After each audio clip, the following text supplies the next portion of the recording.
The crystalline halls of the Nexus station hummed with nervous energy as delegates from across the galaxy gathered for what many considered the most crucial summit in galactic history.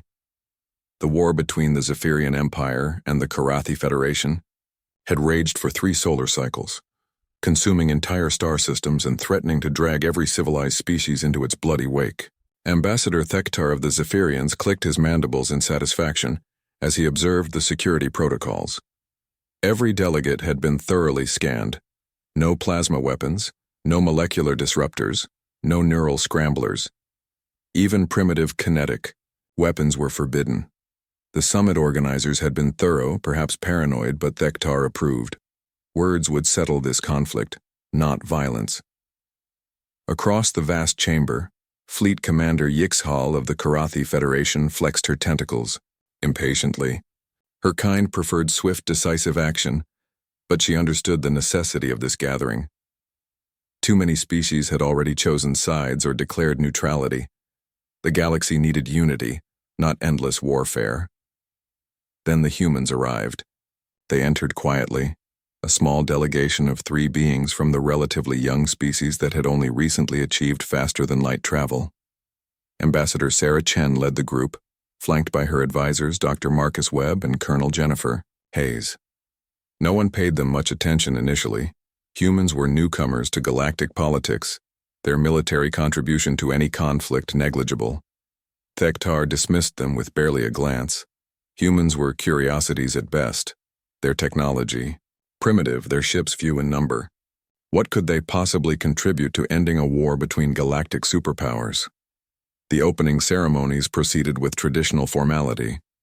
The neutral Etherian mediator, a being of pure energy contained within a shimmering field, called for order. "We gather here to forge peace from the ashes of war." Its voice resonated through universal translators.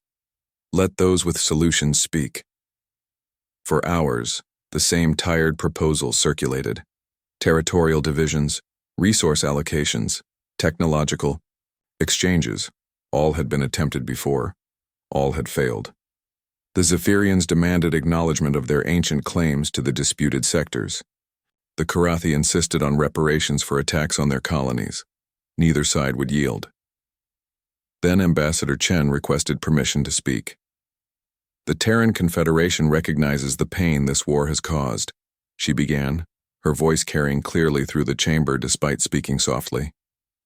"We are young to this galaxy, perhaps too young to understand the deep roots of this conflict. But sometimes fresh eyes see what experience has overlooked." Thektar's compound eyes focused on the human with mild interest. At least she showed proper deference. "You fight over systems rich in trilithium," Chen continued.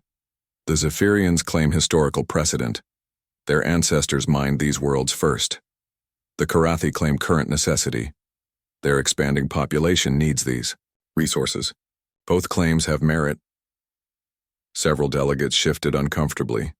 This was nothing new. "But neither of you owns what you're truly fighting for." The chamber fell silent. Even the Etherian mediator's energy field seemed to still. Chen stepped forward, her calm demeanor unchanged. "You're not fighting over trilithium deposits, you're fighting over the memory of trilithium deposits." Yixhal's tentacles coiled in confusion. "Explain yourself, human." Dr. Webb activated a holographic display that filled the center of the chamber. Star charts appeared, showing the disputed systems in intricate detail.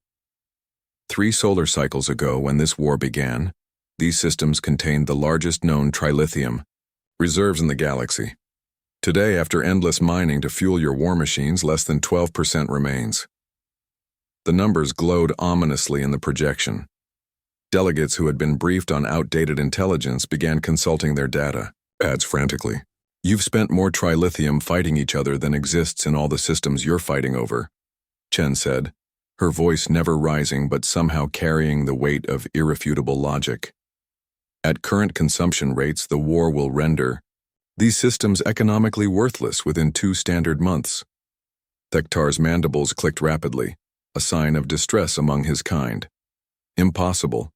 Our surveys show—" "Your surveys are 18 months old," Colonel Hayes interjected, producing a data crystal. These are real-time scans from our merchant vessels.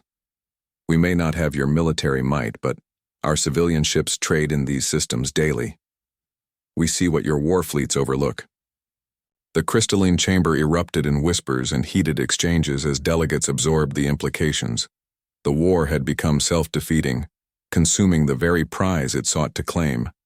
But Chen wasn't finished. The tragedy is greater than economic. Loss, she said, and something in her tone made every being in the chamber listen. 3 billion sentient beings have died in this conflict. Not soldiers, civilians, children, elders, artists, teachers, dreamers. Each one unique, irreplaceable, their potential lost forever. She paused, letting the weight of that number settle. My species has a saying, when elephants fight, the grass suffers. But you're not elephants fighting over territory. You're children fighting over an empty toy box while the house burns around you. The silence that followed was profound. In human terms, it was the sound of cognitive dissonance collapsing under the weight of truth. Mediator Yixhal's tentacles drooped. Even if this is accurate, the damage is done. My people will never forget the attacks on our colonies. And my people will never forgive the destruction of our heritage sites, Thektar added, though his voice lacked its earlier conviction. Chen nodded sadly. You're right. The dead cannot be brought back. The trust cannot be instantly restored. But right now, at this moment, you can choose to stop making it worse. She gestured to the holographic display, which now showed casualty projections extending into the future. Every day this war continues, more beings die for resources that no longer exist in meaningful quantities. Every day you create new grievances, fresh pain, deeper scars. The question isn't whether you can forgive the past. It's whether you can stop poisoning the future. Dr. Webb stepped forward. Humanity offers a third option.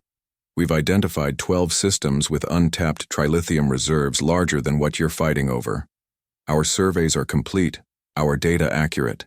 We propose joint expeditions, shared development, proportional distribution based on population needs rather than military strength. The chamber buzzed with activity as delegates processed this revelation. Why?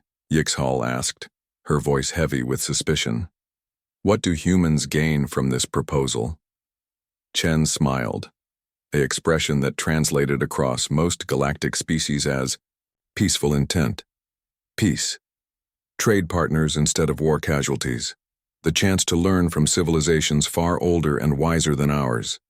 The opportunity to prove that newcomers can contribute more than just another voice in the chaos. Ambassador Thektar studied the human delegation with new interest. No weapons, they had said. But these beings had walked into a chamber full of warring superpowers and, with nothing but truth and logic, had rendered their conflict meaningless. Your words are persuasive, he admitted, but implementation would require trust, Chen finished. Yes, trust that the future matters more than the past. Trust that prosperity shared is more valuable than dominance claimed. Trust that some victories are worth more than any war. The Etherian mediator's energy field pulsed brighter. The humans have presented a compelling framework for resolution. I call for formal consideration of their proposal. As delegates huddled, in urgent consultations, Colonel Hayes leaned close to Ambassador Chen. Think it'll work? Chen watched as ancient enemies began cautiously to consider alternatives to eternal warfare. Diplomacy isn't about guarantees, Jennifer. It's about making peace more attractive than war. Today we gave them a reason to choose hope over hatred. 3 hours later, the Zephyrian Empire and Karathi Federation signed a preliminary ceasefire agreement. It would be the first step toward a lasting peace that would reshape galactic politics for generations. The humans had been right. They had arrived at the summit unarmed. But in a galaxy that had forgotten the power of honest words and logical compassion, they had wielded the sharpest weapons of all: truth, hope, and the courage to speak both clearly. In the crystalline halls of Nexus Station, 3 humans had reminded an entire galaxy that the most profound victories were won not with superior firepower, but with superior wisdom. Sometimes the greatest strength was knowing exactly what to say and when to say it, and sometimes words truly were sharper than any blade.